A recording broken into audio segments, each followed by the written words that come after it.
Good morning and welcome back to North Dakota today. Well, we are in a new month, and so that means another episode of TJ's Mechanic Mondays, where you can watch me and my coworker Jordan Redman walk you through some easy car maintenance tips that you should keep in mind if you're driving on the road here in North Dakota. Here is our March episode featuring everything you need to know about brakes. Take a listen. Hi, I'm T. And I'm Jay. And this is TJ's Mechanic Mondays.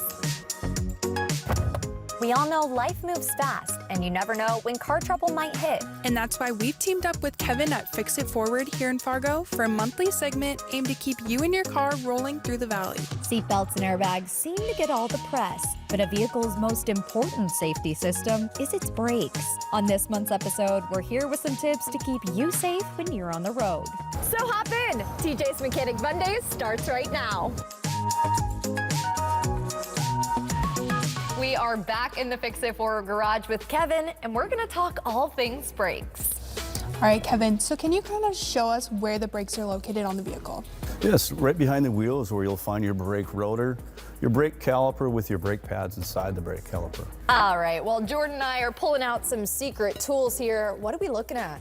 Right here we're looking at a brake rotor and a brake pad, which actually is quite worn out and was actually grinding metal on the brake rotor.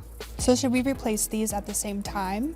Yes, you want to replace the brake rotor and the brake pad as a set. That way everything mates together and works like it should. Now, this is looking pretty thin, Kevin. Can you show me with your hand how thick it's supposed to be? Generally, you're looking at about 8 to 9 millimeters of brake pad material. So this has got its life out of it. Well, we know whenever you hear a noise with your car, it's not a good sign. So if you're hearing squeaking or screeching, what does that indicate? It could be an indication of your brake pads are worn out, or if you get some excessive rust on your brake rotors, if the car's sitting around for a while, you get some squeaky noise out of it. And if you hear a grinding noise, that's definitely not a good sign. That's a sign that the brakes are worn out and need to be replaced. And how often should you change those brake pads? It depends on your driving habits. If you drive like a race car driver, then obviously your brake's going to wear out a little faster. But most vehicles are around 60 to 70,000 miles on average, roughly. So what are some signs that like your brakes might be going bad? A couple of different signs would be obviously the grinding or the screeching noise you may hear, or if you're at highway speeds or even in town driving, when you apply the brakes, if you feel a brake pulsation in your car, your steering wheel, or your brake pedal itself, definitely the brake rotors are probably warped then.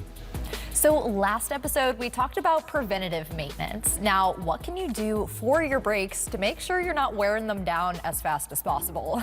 Don't ride the brake pedal, basically, and don't try to stop super fast. Just kind of ease to a stop and your brakes will last a little bit longer.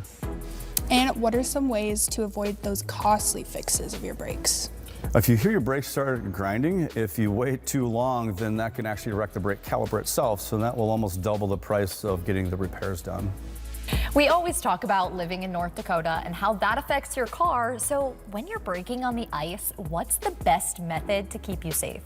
Well, today's modern vehicles have an anti-lock brake system and also have stability control usually. So the best thing to do if you're on ice and you apply your brakes, that's just keep your foot on the brake pedal and the system itself will do all the work for you. What are the warning signs that your brakes are going bad? A lot of brake pads have what's called a brake wear indicator on them. It's a little metal tab that when the brake pad gets so worn down, it'll start rubbing on the brake rotor and cause that screeching noise that you can hear. Okay, we've got lots of sounds. So we've got squeaking, screeching, and grinding, with grinding being the worst, right? Definitely the worst, yes. Thanks for tuning in to this month's episode of TJ's Mechanic Mondays. I'm T. And I'm Jay, and we'll see you guys here next time.